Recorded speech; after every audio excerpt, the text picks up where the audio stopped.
තව අවුරුදු 100කින් අද වගේම දවසක් එනවා. එදාට බණ කියන මමත් බණහන ඔබත් කොහෙද ඉන්නේ? අපි නෑ මේ කෙනෙක්.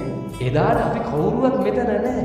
එක්කෝ එදාට ඔබත් මමත් මේකේ පස් ගොඩක් වෙලා ඉන්නේ. එක්කෝ එදාට ඔබත් මමත් මේකේ අලු ගොඩක් වෙලා ඉන්නේ.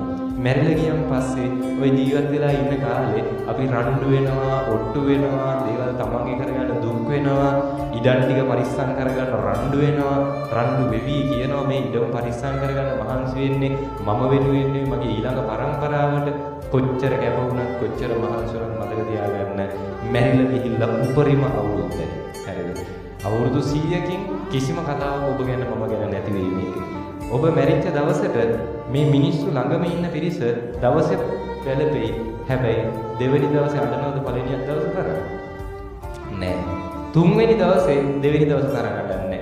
7 දවස් එනකන් අඬාට වැළපි ඉඳි. හැබැයි ඊට පස්සේ 7 දවසේ පින්කම කරන් පස්සේ ඉඳලා හිටලා අඬයි වැළපෙයි. නේ හැබැයි ඒ හැටි එකක් නෑ. 3 මාසේ යනකන් සමහර විට අඬාට ඉඳි කොච්චරම ළඟ බැඳීමක් තිබුණා.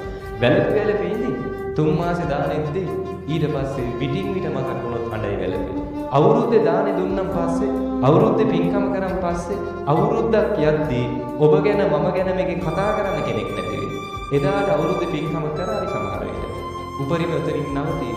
එදායින් පස්සේ මතක තියාගන්න ඔබ මැරිලා අවුරුද්දකින් පස්සේ උපරිම ගෙදර කබඩ් එක උඩ ෆොටෝ එකක් විදිහට ඔබ ඉදී. ඒ පින්තූරේට මල් මාලයක් තියෙවි. ඒ මල් මාලේ පරවිලා යන දවස වෙනකන් තියෙවි. ඔය පින්තූරේට වදින දූවිලි ටිකක් පිළිදාන්න කෙනෙක් නෑ.